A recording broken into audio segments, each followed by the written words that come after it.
Good afternoon, everybody, and welcome to the last of our Hamptons Country Roadshow webinars today. Moving out or out? The number of people choosing to move home since the start of the pandemic has been well documented by estate agents and the national press, especially Londoners leaving the capital. It's certainly the busiest market that I've seen in over 25 years in the industry. And at Hamptons, we agreed more sales for our customers in March than any other month in our 150-year history. Whilst Londoners buying outside the capital is nothing new, with around 35,000 moves every year, last year London leavers purchased a massive 74,000 homes outside the capital. That's over double the previous year, and this despite the 7-week closure of the housing market and all the restrictions that came with the pandemic. And 2021 is no different, with 25% more buyers looking to buy a country home in the first quarter of 2021 than during the same time last year. What is different now, however, is the distance that Londoners are prepared to move from the capital. With the long-term ability to work from home now a reality for many, and the hunger for space and a new lifestyle never greater, we're seeing people moving further out than ever before. In Bath in 2019, for example, just 6% of buyers there were moving from London. In 2020, that increased dramatically to 21%. But how far should you go? What are the pros and cons of staying closer to the capital or going deeper into the rural countryside? How much more for your money will you get? And what about the longer term capital growth differences? And if you've never lived outside London before, where do you even start? Well, that's what we're here to help you with today. With 90 offices across the south of England, from the heart of the capital through established commuter belts and deep into our rural countryside, we're very well placed to advise, and I'm delighted to have a panel of experts with many decades of experience between them who are here to do exactly that. So let me introduce them to you. We have on our expert panel today, Gareth Anwell, Associate Director from Hamptons Southern Region, Neil Wood, Associate Director, expert in all things in the West, Nadia Baswari, Associate Director and expert in all things north of the capital, and also our resident lettings expert here today, and Gary Hammond from our Prime Country House team. Finally, just before we start, if you have any questions you'd like to put to this panel as we go along, please just use the chat box on the right-hand side of your screen. We should have plenty of time for questions at the end of the webinar. So, let's start at the very beginning of this process. And Neil, coming to you first. How should those at the very beginning of the process, considering a move further out, start their property search? Okay, so thank you very much for that, Mary. The critical thing really is to understand what you're looking at and differentiate between the dream and the reality. The important thing to look at is to make sure that you are investigating the area you're moving to, because it is likely to be very different to what you've already enjoyed. You're not necessarily going to be able to walk out and get a pint of milk or a bottle of wine as you currently do at the moment. But I think the key is to speak to the local estate agents. They know the area much better than you will ever do to start with, and just sit down with them if you have the opportunity to do so, or over the telephone, and ask us where's going to be best for you. Give us the facts, but basically make a list of all of the criteria that you need to fulfill, and we can then differentiate between the reality, as I've already said, and actually your dream of moving out to the country and what's going to be practical for you. Brilliant, Neil. Thank you. Gareth, coming to you, what should our audience consider in terms of the pros and cons of moving out rather than out, so to a more rural location versus a more commutable or convenient location? Yeah, thank you. I think ultimately it really constitutes what's commutable for one person versus another. So a lot of this is going to be about the door-to-door travel time and also the frequency of that commute, which has changed for a lot of people. So, I would suggest that you do your research on stations, talk to the local agents, talk to us. For example, some smaller stations in the country that are normally served with stopping services during the day, they can have fast services at commuting times, which, unless you do your homework, you don't necessarily know that. And I think the other is to think about the lifestyle. In this part of Hampshire, for example, being 15 minutes out of the city centre by car can mean a £30 cab ride home after a night out, but it could also get you a swimming pool, a tennis court or an annex. So there's a lot to weigh up, a lot of pros and cons. Yeah, absolutely. Neil, just coming back to you, what trends have you seen over the last 12 months in terms of these changing demand criteria? Yeah, there's definitely a demand for the family type home, something that offers you the opportunity to be able to work from naturally, which is what people are looking for. And I think, as Gareth's already said, is being able to move out without losing the convenience of the commutability or the convenience of your local amenities that you currently enjoy. So certainly family homes with outside space, maybe a little bit further out of the major cities. I work at the Bath office. There are a number of 14 offices that cover the western region, going up to St Albans and down to Bristol and Bath. And we have a variety of locations that will provide you with the opportunity to find a very practical home that gives you all of those tick boxes. If you come back into the city centre, then there is less of that opportunity. So it's again working with us to make sure that we can provide you with the understanding as to what's out there. And certainly, I think that the hub is, without doubt, family home that offers you the outside space and the opportunity to be able to work from home, as well as still access back into London if you need to by rail or motorway. That working from home priority has really come into the criteria, hasn't it? Thank you, Neil. Mm. And what about lettings, Nadia? What trends have you seen over the last 12 months since the start of the pandemic in terms of numbers of tenants looking to move out or out? Thanks, Mary. Yeah, similar to the sales market, really. We've seen tenants moving out of London en masse in the last 12 months. Now, that kind of outward migration actually isn't anything new. We've always had a large proportion of our lettings applicants moving out of the capital to to commuter towns.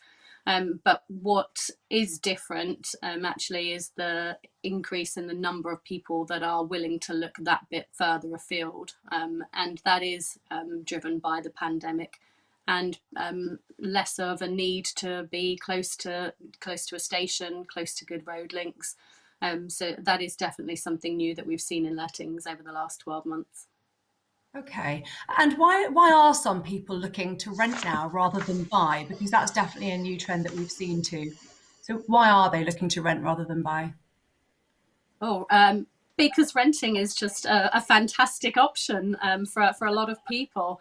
It offers the perfect try before you buy scenario, especially for people who are moving to a new area that they don't know.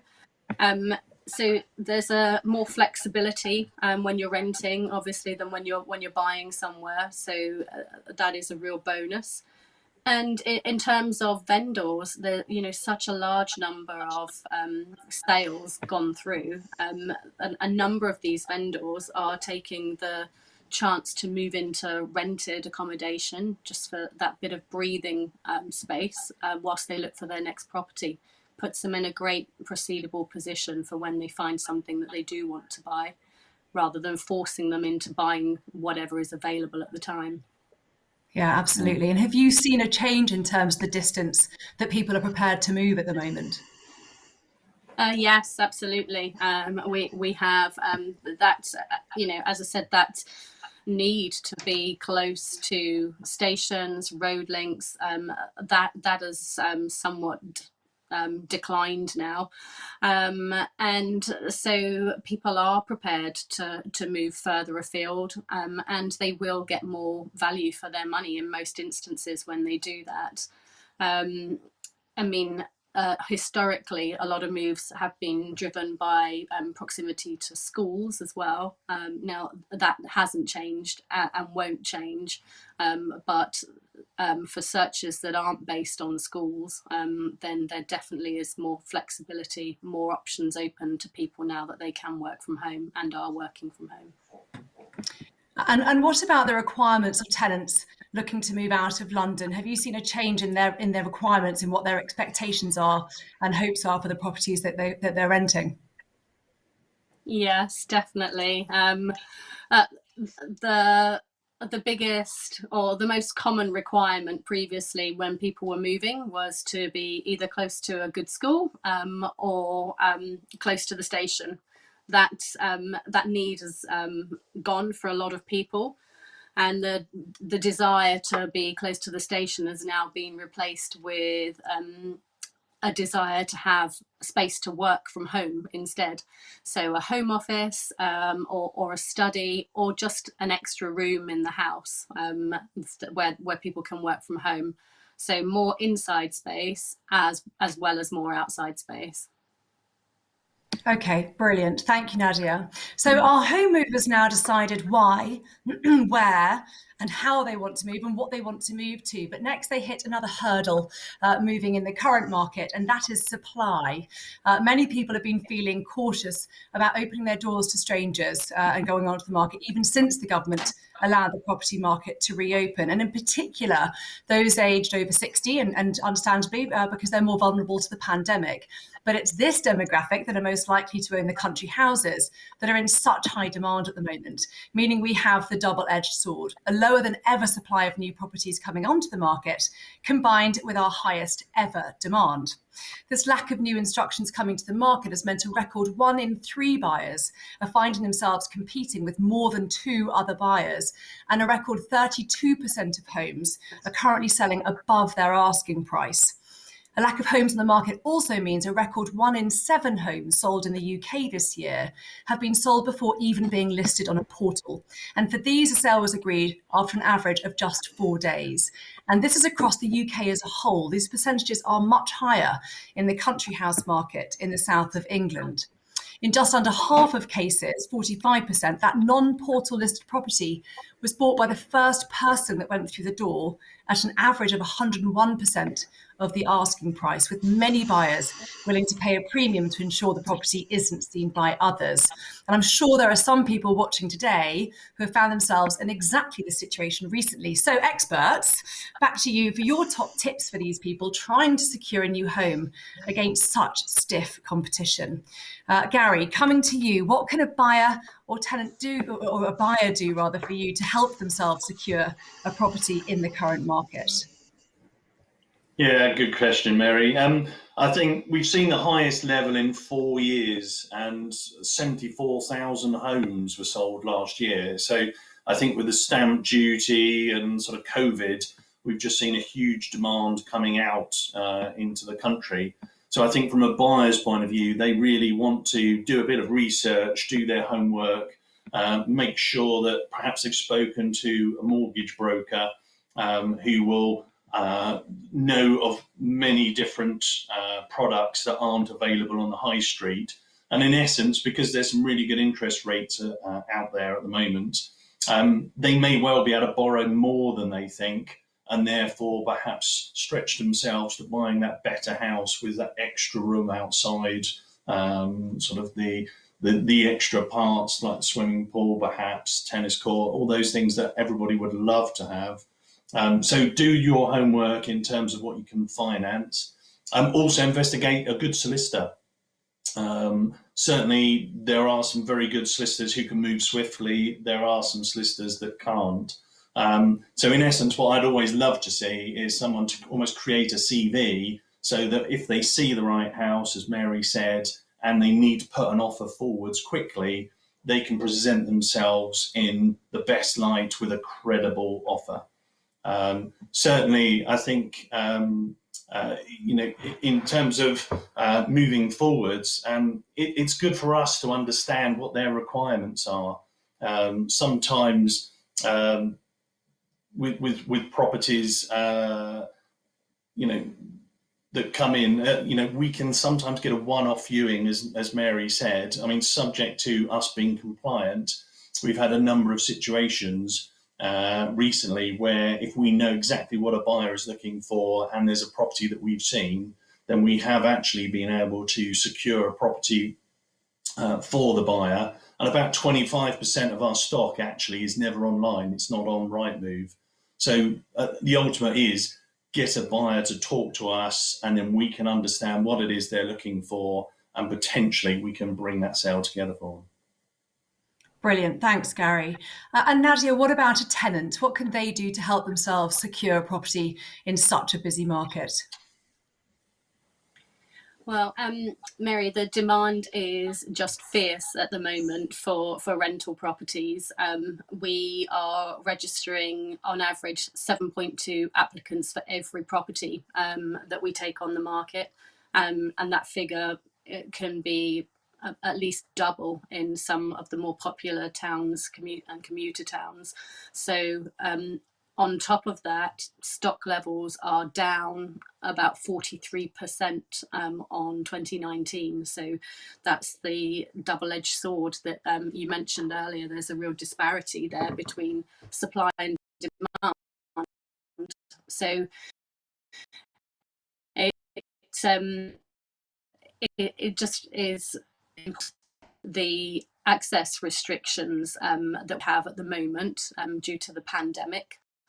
And, you know, because of that, we may be granted an hour window to do viewings at a property. We'll probably, you could have 20 people wanting to view. We might have time to do 5 or 6 viewings, bearing in mind they have to all be carried out in a COVID secure way now as well. So firstly, right from that stage, I think it's important to consider viewing a property via a video or, you know, a virtual viewing, and be prepared to make an offer on a property based on a virtual viewing in order to be in with a chance. Once you sort of get beyond that stage, if you are going to offer on a property, the likelihood is that you are going to be competing with other offers. You're unlikely to be the only person offering on a property in the market as it is today. So there are a few things there that you can do to make your offer more appealing. First and foremost, the price is the most obvious one. Be willing to offer above the asking price. A large percentage of properties that are letting now are going above the asking price. Prices are up almost 10% on last year. So it's not all about the price. Also consider how you're making the payments. If you can pay more in advance, quarterly, 6 monthly. Often if you have the proceeds from a sale, you could pay perhaps for a year in advance. That will be appealing to some landlords. What's more important to investor landlords actually is the length of the tenancy. So consider if this is going to be a long-term thing, consider making your offer a long-term offer for 2 or 3 years, and that is often more valuable to an investor landlord than a slightly higher than asking price offer. And lastly, I would just mention that in the country, a lot of the properties that we let are owner occupied, and so it's less of a financial transaction in the country. A lot of the time it is more emotive, and so it's about giving us as much information as Gary said. You know, speak to us, let us know your requirements, build a picture of yourselves, really, you know, sell yourselves. And if the opportunity is there, you know, perhaps consider a FaceTime or Teams or Zooms or however it might be today, meeting with your landlord and really start trying to build a relationship from the beginning. I think that's a lot more important to a lot of the country landlords. It is the type of applicant rather than the highest price. I think that's really good advice. You know, people want to rent someone who's going to love their home and look after their home. So, and actually, and even from a buyer point of view, lots of people want to sell someone who's going to love it and be happy there, just as they have been. So I was speaking to someone earlier who said, show your passion, you know, speak out, say you love it. Don't try and hardball negotiate, you know, just come out there and say, I love this home and I want it to be mine.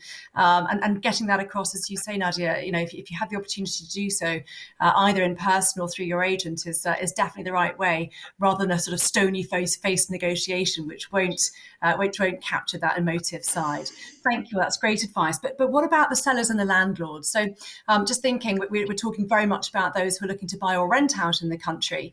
But if you're a seller or a landlord selling in the current market, what's your advice to those people? Neil, I'm going to come to you with this one. What is your advice to those that are thinking of selling in the current market? Is now a good time? Should they wait until they find their own property before putting their property onto the market, given the competition out there? What's your advice? Well, I think those people who are watching this video at the moment will all understand the fact that there is very little property to go out there. And as Gary's already alluded to, you must make sure that you sell yourself well to be in a position to be considered seriously. If you have a property to sell, it's pointless waiting until the right property comes on to put your home on the market.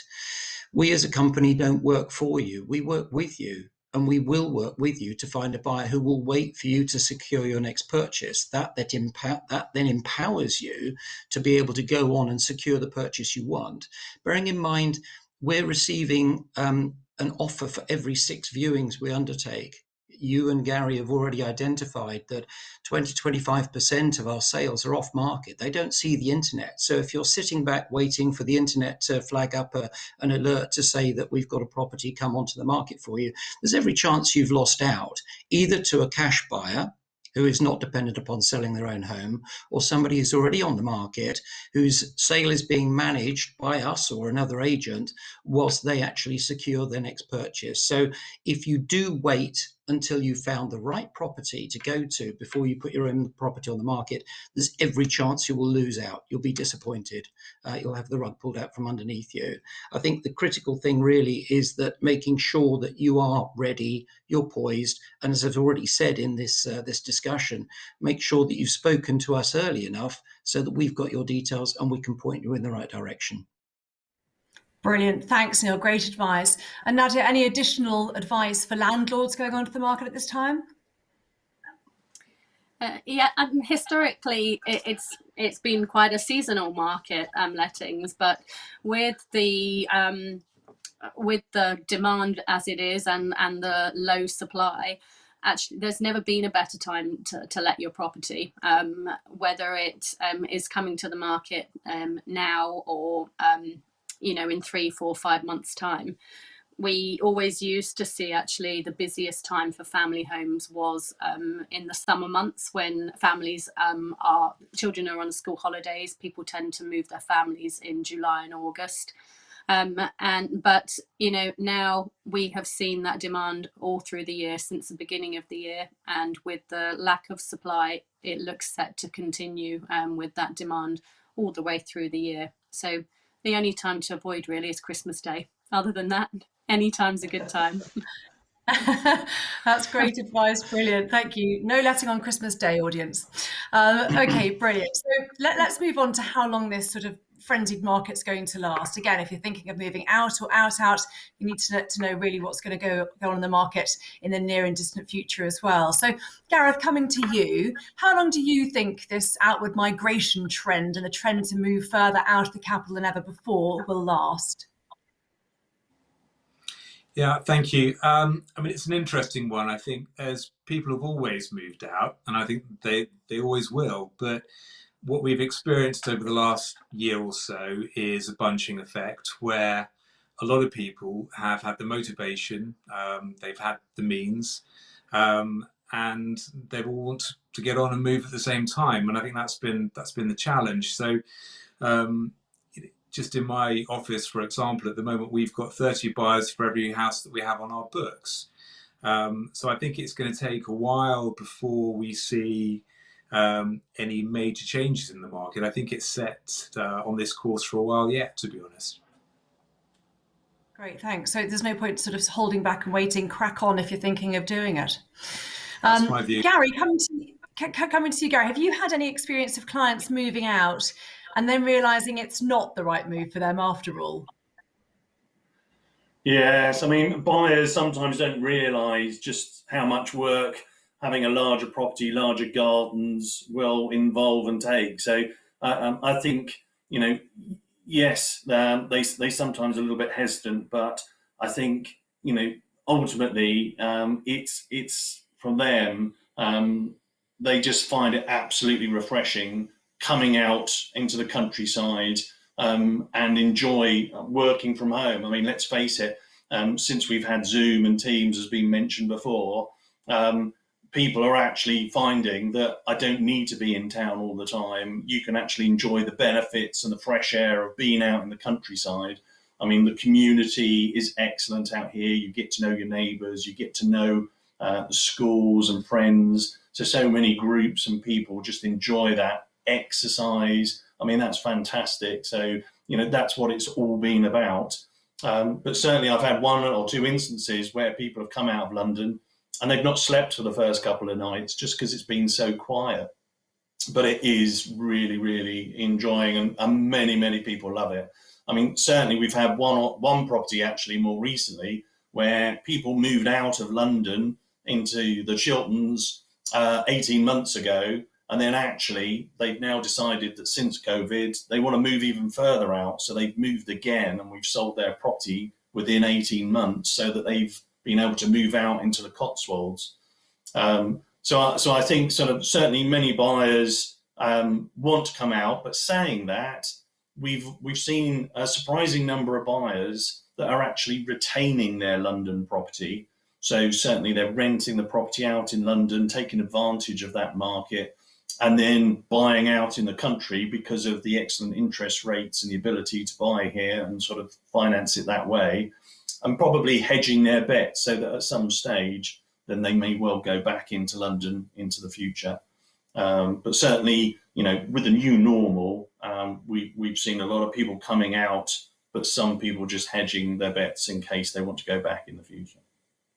Okay, something we might see in the future perhaps, but it sounds like not yet. Okay, great, thank you. And Gareth, just coming to you finally, what's your prediction in terms of the market itself? Are more properties likely to come onto the market soon to take some of the heat out of this market? Okay, so I've dusted off my crystal ball. And,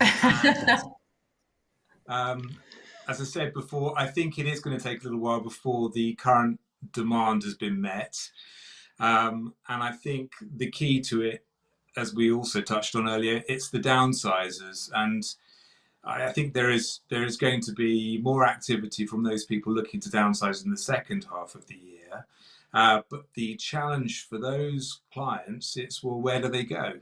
And so it's finding them something that is downsizer friendly, that's a good follow-up act to the house they've been living in for the last 30, 40 years. So it's not easy.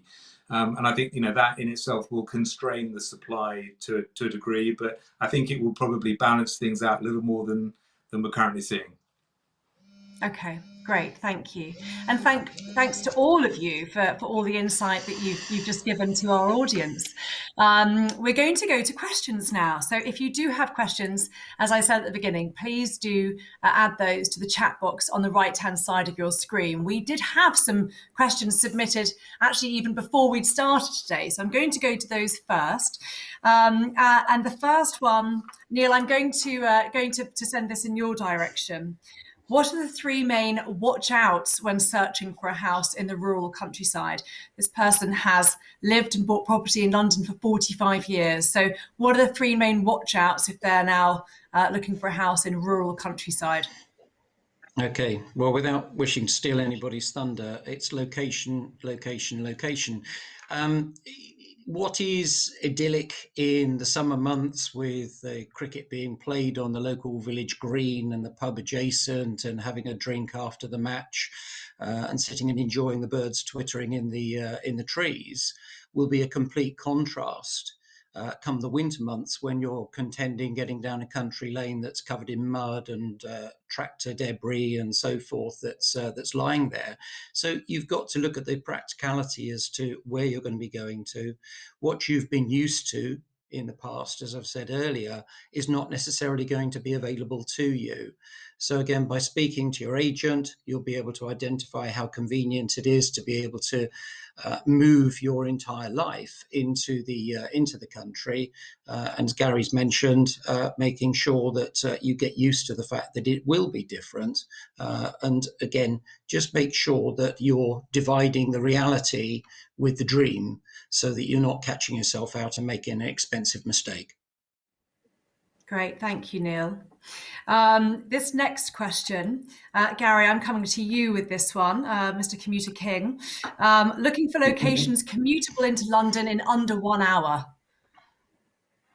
I mean, certainly I cover Bucks, Berks and Herts as an area, and all of those are within that remit. I mean, certainly Euston, Marylebone, and we've got the Metropolitan line into Paddington, etc. So, you're looking at about 30 to 45 minutes. But I think, again, as someone touched on earlier, there's some really good fast trains that go non-stop straight in. So certainly from that point of view, plus, dare I say, we've got Crossrail as and when it ever happens. So certainly from our point of view, you've got the benefits of being in the countryside, but actually you can get in a remarkable amount of time. Brilliant. I mean, I would add to that as well. You can probably see from my background that I am in a country house. I lived in London for 20 years. And at the time that it came for me, I had no idea where we'd move out to. And I remember my husband and I actually getting a compass and putting it in a map and sort of drawing a circle around London and starting to look at the towns. I don't advise that you do that because, again, as someone said earlier, there are these fast trains, but there are also very slow trains. So the advice is definitely to speak to an expert. And at Hamptons, we have got search consultants who can help you narrow down that search. And there will be an email coming out at the end with further contact details. So do speak to us specifically and individually on that, because the compass route might not be the best route for everybody. Okay, another question. Gareth, I'm going to send this one your way. Should you sell in London this year or wait until 2022? This is a great question. Okay, so another crystal ball question. Thank you. I think naturally a key consideration is whether your purchase is dependent on your sale. I think the advice that's been given is, if it is, certainly you do need to start with that first step of the process, otherwise you risk losing something. But the domestic market in London is strong. And so, what's to be gained by delaying, I suppose, is the question. The one caveat perhaps is, if you are selling a property in prime central London and you think that your market is an international market, maybe, you would be perhaps better placed to hold off until travel frees up. But that's where you need to take advice of the local experts and get their take, because, there is a market there. Thank you, Gareth. And a question that's come through the web chat, I'm going to stick with you on this one, Gareth, is what's your view on prices and their direction in the outer reaches of London? So what's going to happen to prices? It's that demand-supply dynamic, really. And I think that, once there's been upward pressure, unless there's a massive external shock, we haven't seen over the last 20 years, 30 years, any major downward shifts. So I think once that level's been set, it's set. I think the other thing to really bear in mind is, when you're looking at country properties, to try and draw value parallels from one to another, it isn't easy. It's not a pound per square foot valuation. They're all very unique. And you've got to look at the package. And so trying to assess where the value lies for you is quite a personal judgment at the end of the day. And if it's going to be your home for the next 20, 30 years, it's balancing that consideration with getting a deal. Yeah, I think I would probably, I think that's great advice, Gareth, and I would probably add to that the research is changing all the time. So our head of research, Anisha Beveridge, is constantly updating her forecasting. And I would advise anybody watching to go to the research section of the Hamptons website for the latest forecasting in terms of house prices. We do it regularly. The current forecasting does say that prices will rise over the next 3 to 4 years. And they will, and that's the pattern that's expected.